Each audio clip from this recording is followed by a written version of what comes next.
My name is Johnny Seabach, and I am part of the oral communication class. And today I will be demonstrating how to hit a baseball properly with a baseball bat, ball, and a batting tee. Now, with baseball, there are a lot of different factors that contribute to the success of a baseball player, such as dexterity, speed, ability to see a pitch coming, ability to guess a pitch. One of the most important aspects of baseball is hitting.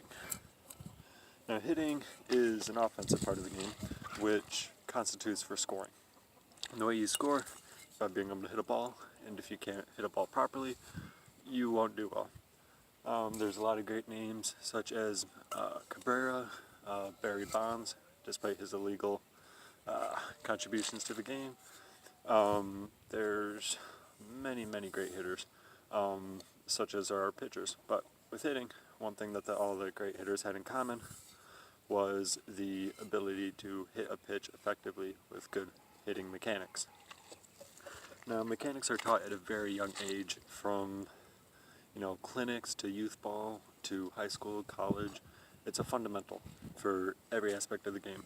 And with hitting, it's a relatively simple concept, but the mechanics can be hard to get down or to master. Very few people ever learn to master them, and when they do, they often excel at the game, especially in the major leagues. Now, one of the first things that they will teach you is how to hold a baseball bat. Now, each baseball bat is different in weight, size, length, but no matter what it is, it's generally the same. When you very first start off with holding a baseball bat, you want to make sure that your hand, whatever hand side of the bat you bat on, and make sure that primary hand is at the bottom of the handle, like this. Then your other hand is firmly on top. So they're together, close-knit, close, tight range like that. So when you do that, in the beginning of a count, it allows you to swing the full bat through the zone and get the most power out of it. Now, when there is, let's say, a shorter count, such as 0-2, and you're that much closer to striking out, just one strike left, you want to shorten up so you can get the bat through the ball, or bat through the zone a lot faster.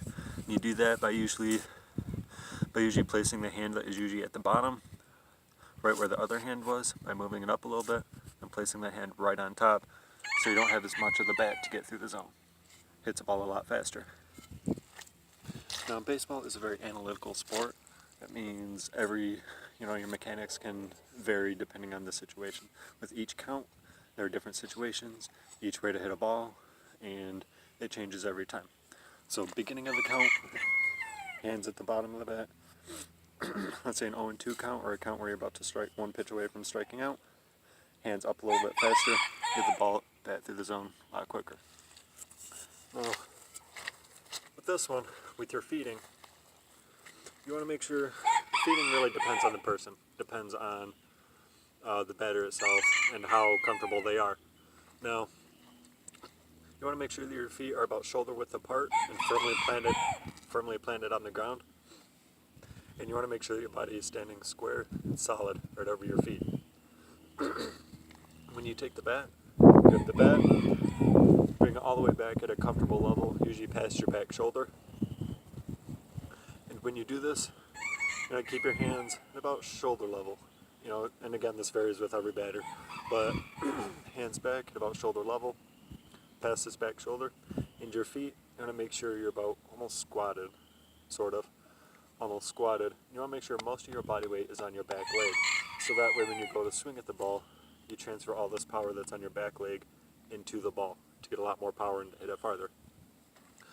So, let's say you're set in the batter's box, and again, it depends with each batter, but you're set in the batter's box, bat back, hands back, most of your weight on your back leg, and you see the ball. Now, one of the things that best batters have in common is that they're able to see the ball leave the pitcher's hand and anticipate what kind of ball it is, whether a fastball, curveball, changeup, whatever it is.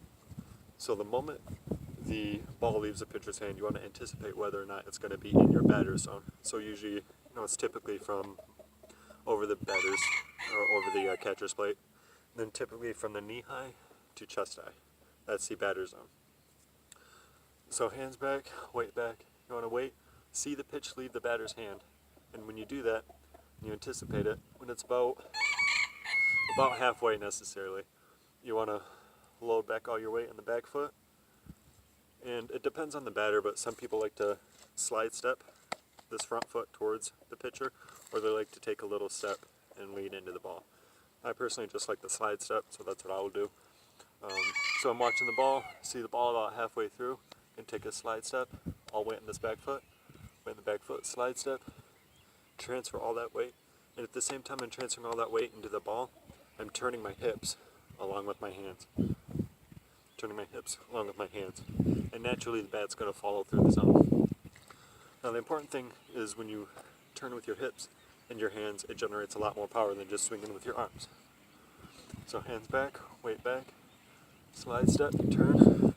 The moment you're like this, the moment the bat is flush with the parallel zone, the ball should be heading right into it. That's going to generate a lot more power. So hands back, weight back, slide step, follow through, like that. Follow right through and keep your head on the ball at all times. So just watch it all the way in. Never take your eye off that ball because that's how you're going to hit it. You can't hit something you can't see.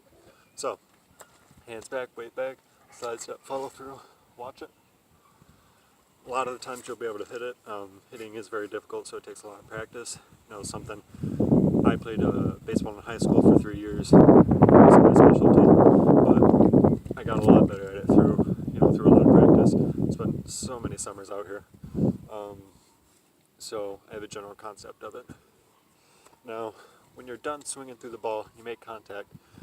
This is something that varies from player to player, but some people like to follow through, keep both hands on the bat all the way through, or some people just like one hand swing all the way through. So I just like the one hand swing, let go. Your finishing is very up to you. So I'm going to go through that. Once you swing all the way through, you let it go. Alright? Goes a lot like this. My ball, my tee. So lining up with it, all the way in the back foot, hands back, shoulders back, watching the ball, all the way through. And that is how you hit a baseball.